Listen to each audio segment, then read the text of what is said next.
안녕하세요. 교통사고 전문 저승갑배상TV입니다. 이번 사고에서 눈에 띄는 점 어떤 게 있을까요? 결국은 뒷차가 다 책임져야 되는. 명백하게 무과실이 나와야 되는 사고입니다. 안녕하세요. 교통사고 보험 전문 전경근 변호사입니다. 이번 영상에서는 내가 가입한 보험에서 후유장애 보험금을 어떻게 받을 수 있는지에 대해서 설명드리겠습니다.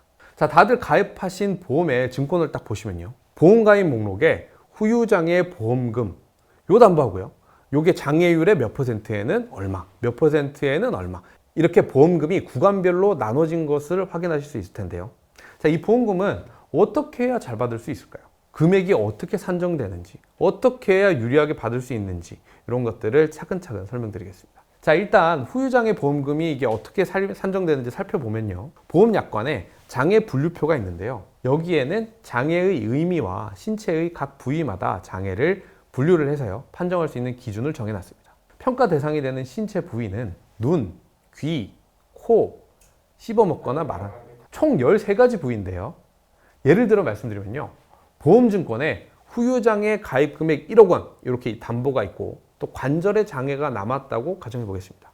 자, 관절에 장애가 생겨서 문제가 되는 주요 부위는 팔, 다리, 손가락, 또 발가락인데요. 다리의 주요 관절은 고관절, 엉덩이 관절이죠. 무릎 관절, 발목 관절 이렇게 있고요. 팔의 주요 관절은 어깨 관절, 팔꿈치 관절, 손목 관절이 있습니다. 자, 이 관절이 완전히 굳어서 아예 안 움직이는 이런 기능을 완전히 잃었다고 보고요. 지급률 30%, 정상 관절에 비해서 25% 이하의 범위로 거의 안 움직이는 경우에는 심한 장애가 남았다고 보고 지급률 20%, 정상 관절에 비해서 절반, 50% 이하의 범위 이렇게 움직이는 경우에는 뚜렷한 장애가 남았다고 보고 지급률 10%, 정상 관절에 비해서 75% 이하의 의미로 거의 다 움직이지만 그래도 좀 제한이 남았다, 요 정도 이랬을 경우에는 약간의 장애가 남았다고 보고 지급률 5%를 각각 적용하게 됩니다. 자, 그러면 가입 금액이 1억에서 지급률을 곱하면 각각 3천만 원, 2천만 원, 1천만 원, 500만 원 이렇게 장애보험금이 산정이 되겠죠. 손가락의 관절은 엄지와 나머지 손가락으로 나눠서 봐야 되는데요, 손가락 관절이 정상 관절에 비해서 50% 이하의 범위로 움직이는 경우 뚜렷한 장애가 남았다고 보고요, 엄지손가락은 지급률 10%, 나머지 손가락은 지급률 5%로 보험금을 계산하게 됩니다. 발가락의 관절도 손가락과 마찬가지로 엄지와 나머지 발가락으로 나눠서 봐야 되는데요, 손가락보다는 지급률이 낮습니다. 정상 관절 대비 50% 이하의 범위로 움직이게 되면 뚜렷한 장애가 남았다고 보고 엄지발가락 지급률 8%, 나머지 발가락은 3%가 됩니다. 만약 이 보험 말고 또 다른 보험에 후유장애 담보가 가입되어 있다면 그 보험금도 중복으로 각각 다 지급받을 수 있습니다. 자, 우선 대략적으로 관절의 장애에 대해서 말씀드렸는데, 이렇게 13개 부위에 장애가 남게 되면 지급받을 수 있는 보험금이 바로 후유장애 보험금입니다. 자, 그럼 이런 후유장애 보험금을 어떻게 해서 지급받을 수 있을까요? 먼저 사고가 나서 치료를 하고 6개월이 지난 후에 관련 과목의 전문의에게 보험약관에서 정한 후유장애 진단서를 발급받아야 됩니다.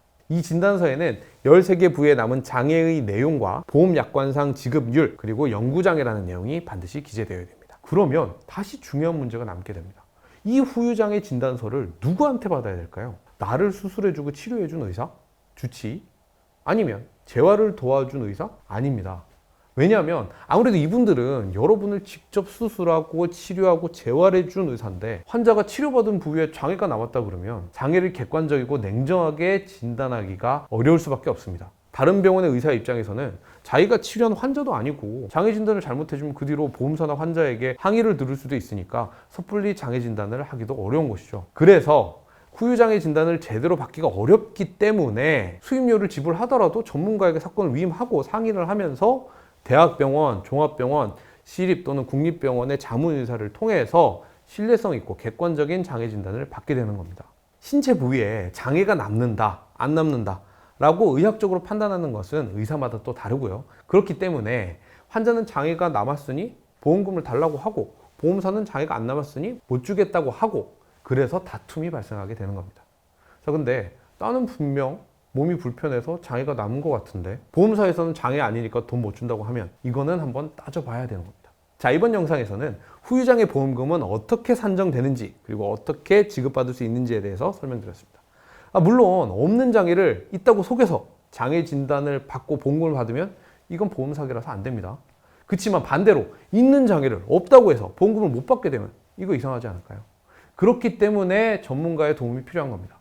일단 궁금한 점이 생기시면 저희 보상과 배상 대표전화 카카오톡 카페로 문의 주시면 상담이 가능하니까요. 일단 상담 먼저 받아보시고 생각하시면 좋을 것 같습니다. 다음 영상에서는 더욱 유익한 내용으로 찾아뵙겠습니다. 감사합니다.